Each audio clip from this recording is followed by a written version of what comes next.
जैसा कि आप जानते हैं कि आज कराची ट्रायल कोर्ट में 9 फरवरी को मुल्ज़म ज़हीर की, मुल्ज़म शबीर की, नूर मुनीर की, कारी गुलाम मुस्तफ़ा की और मुल्ज़म असगर की पेशी थी और फर्द जुर्म के हवाले से और दीगर चीज़ों के हवाले से समाअत थी। इसके अलावा 5 मुल्ज़मान और हैं जिनके नाकाबिल ज़मानत वारंट गिरफ्तारी जारी हुए हैं, जिन्होंने अभी तक अपनी ज़मानत नहीं करवाई। ये टोटल इस मुकदमे में 33 मुल्ज़मान नामजद हुए थे, जिसमें से बिलाखिरकार 10 मुल्ज़मान का जो है वो रोल साबित हुआ, बाकी जो थे वो बेगुनाह साबित हुए during the course of investigation police की रिपोर्ट के मुताबिक। आज जो फर्द जुर्म के लिए ये मुकदमा समाअत के लिए फिक्स था और इसमें बहुत ही अहम डेवलपमेंट हुई है। मुल्ज़म ज़हीर के लिए एक बहुत बड़ा झटका मुल्ज़म ज़हीर को लगा है, वो ये है कि मुल्ज़म ज़हीर की आज 2 दरखास्तें जो है वो खारिज कर दी गई हैं और ये दोनों दरखास्तें बगैर बहस के खारिज हुई हैं। और इनकी वजह क्या बनी, ये दरखास्तें कौन कौन सी थी? एक मुल्ज़म ज़हीर की दरखास्त जो दी गई थी मुलाकात के हवाले से कि उसकी नाबालिग बच्ची के साथ मुलाकात करवाई जाए,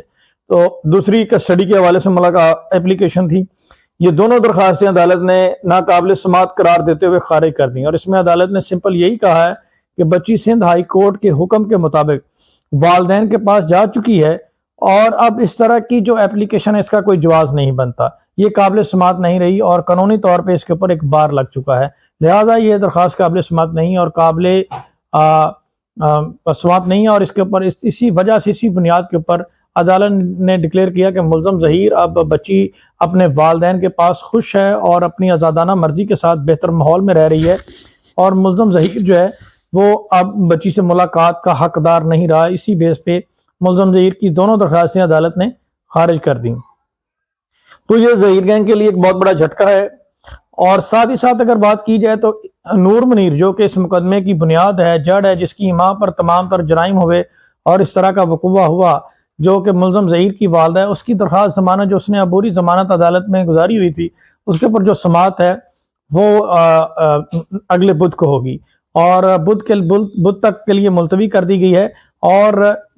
आखिरी मोहलत दी गई है और इंशाल्लाह उसमें भी पॉसिबिलिटी है कि दरख्वास्त मनसूखी के हवाले से, ज़मानत मनसूखी के हवाले से दोनों पार्टीज अपने दलाइल देंगी और इसके ऊपर फैसला होगा। साथ ही साथ अगर एक और नई दरख्वास्त जो आई है उसके ऊपर बात की जाए 265 की,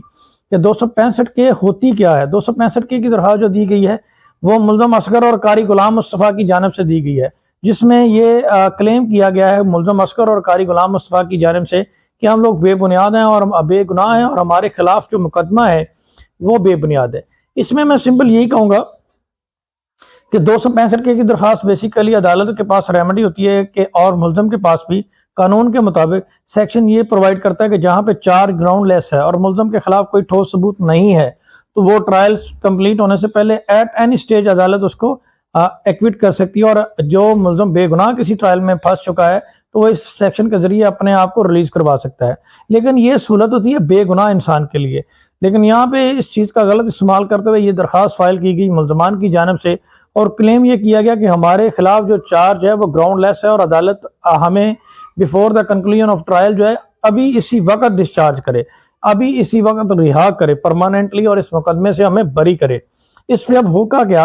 अदालत मुद्दई मुकदमा को यानी कि मेहदी काज़मी साहब को इसमें नोटिस जारी करेगी और दोनों पार्टीज को सुनने के बाद एक बेहतर डिसीजन इसके ऊपर देगी। और जहां तक अप्रोक्सीमेटली मुझे मालूम हो रहा है ये वही मुल्ज़म है जिसका जाली निकाह के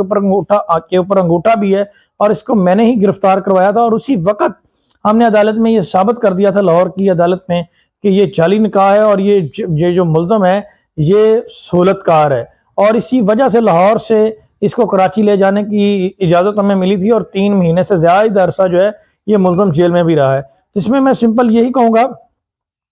कि इनके खिलाफ ठोस शवाहिद मौजूद हैं, that sufficient material is available on record which connect the accused with the offence. तो एक इस तरह का मटेरियल हमारे पास मौजूद है ठोस शवाहिद की सूरत में। तो मुल्ज़मान जो है ये मुल्ज़म असगर और कारी गुलाम मुस्तफ़ा, इनकी दरख्वास्त एक्सेप्ट नहीं होगी, डेफिनेटली ये दरख्वास्त इनकी खारिज होगी। तो मैं इसमें लास्ट में मैसेज यही दूंगा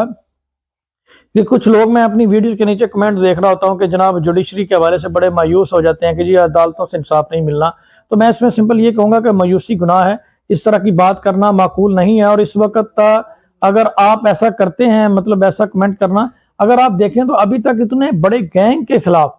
बच्ची उनके कब्जे से वापस लेना और उसको चाइल्ड प्रोटेक्शन ब्यूरो में मुंतकिल करना और उसके ऊपर बेहतर फैसले और डिसीजन देना, ये अभी तक अदालतों का ही काम है। और बच्ची को वालिदैन के हवाले करना और मुल्ज़मान के ऊपर ट्रायल चलाना, ये तमाम तो जो मामलात हैं ये हमारी मुअज़्ज़ज़ अदलिया की वजह से हुए हैं। और हालांकि इस केस को ख़राब करने में मुल्ज़िम ने कोई कसर नहीं छोड़ी, बच्ची के बयानात करवाए, इसी वजह से जो है वो फैसला में तख़ीर हुई। अभी आप F9 पार्क कराची इस्लामाबाद वाला वाक़या देखें, उसमें बच्ची ने खुद अगर स्टैंड लिया है उसी वक्त, तो फ़ौरन से पहले उसका FIR भी कटी है, मेडिकल भी हुआ है और ट्रायल की तरफ भी मामला जारी हो रहा है। तो ये बेसिकली आप लोग इस बात को भूल जाते हैं कि इस मुकदमे को ख़राब करने के लिए बच्ची का इस्तेमाल किया गया और उसको एज ए वेपन यूज़ किया गया और उसका स्टेटमेंट करवाया गया हर जगह पे, और उसके ज़रिए अदलिया के रास्ते में रुकावटें पैदा की गई, जिसपे अदालतों ने, मौजूद अदालतों ने और जस्टिस इकबाल कलोडो जैसे जजेस ने बहुत बेहतरीन विजन का मुजाहरा किया और बिहाइंड द पिक्चर जो फैक्ट्स है वो सामने देखते हुए जो बच्ची को की कस्टडी जो है वो वालिदैन के हवाले की। तो ये इस पर हमें अप्रिशिएट करना चाहिए अदालतों को। और आज भी मुल्ज़म ज़हीर की 2 दरख्वास्तें जो है वो मुस्तरद हुई, तो इसमें हमें अदालतों को अप्रिशिएट करना चाहिए। अदालतें अपना काम बेहतर अंदाज में कर रही हैं, जहाँ पे कोई क्रिटिसिज्म की बात होती है हम ज़रूर करते हैं, लेकिन इस वक्त अदालतें बिल्कुल बेहतर काम कर रही हैं और मुझे उम्मीद है कि यही अदालतें, यही इदारे हमें इंसाफ प्रोवाइड करेंगे। आप सब लोगों का बहुत शुक्रिया, अपना ख्याल रखिएगा। अल्लाह हाफिज़।